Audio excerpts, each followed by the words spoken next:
I was brought up and always felt it was best to speak to someone of my experiences. My tradition, Native American, we have many beliefs in the spiritual and unworldly creatures. My family shares the same gift as I do, of course not all of us have it.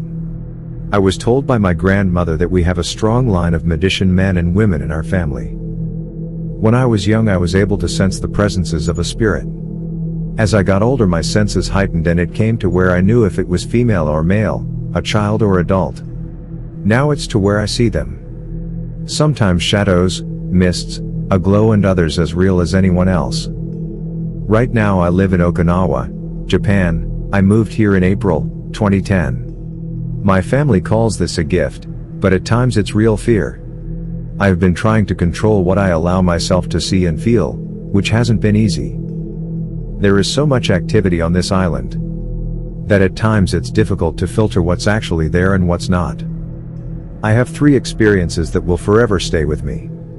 The first time I arrived here, my husband was driving past a military area which I felt very uncomfortable. After that feeling I seen a Japanese male walking along the road in front of us. Something about him was unsettling. I could feel it in my gut and under my skin. To me the way he was walking didn't seem that he touched the ground. Twice it looked like he would bulb up taller than back down to size. After seeing this I couldn't take my eyes off him. It was towards the evening, just before dark. There was a light glow with some pink and purple in the sky. As we drove closer he started to fade away. We got to the point where I seen him last. I started looking around with no sign of him anywhere. My husband asked what's wrong. I explained to him that I didn't like the feeling the area was giving and what I saw.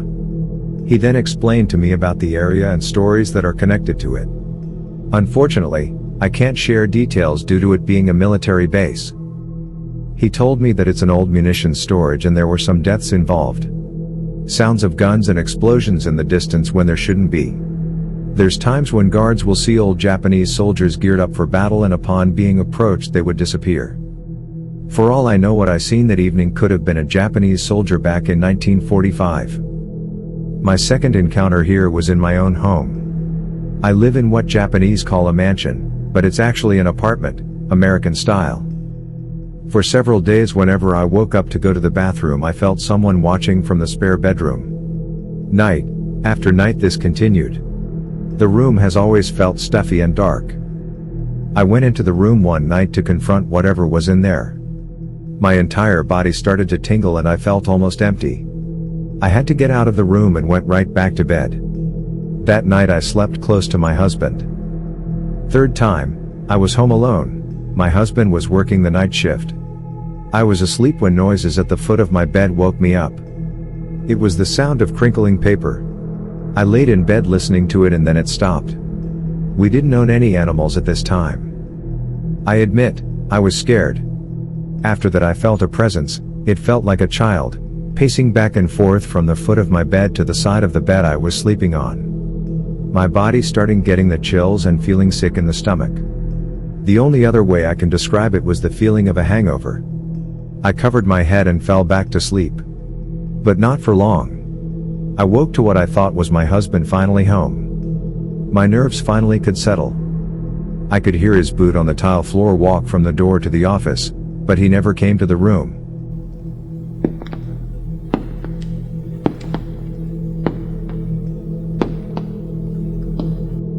I thought he wasn't tired yet and he probably went in the office to play on the computer. So I fell to sleep. I woke up to the floor creak at our bedroom door. Half asleep thinking my husband was finally coming to bed. As this presence got closer to the bed and leaned over, I knew it wasn't him. All I could do was lay in bed with this thing staring at me inches away from my face. I imagined myself grabbing its hair and pushing it away from me. After a few moments, which felt like hours, my heart stopped racing, still scared though.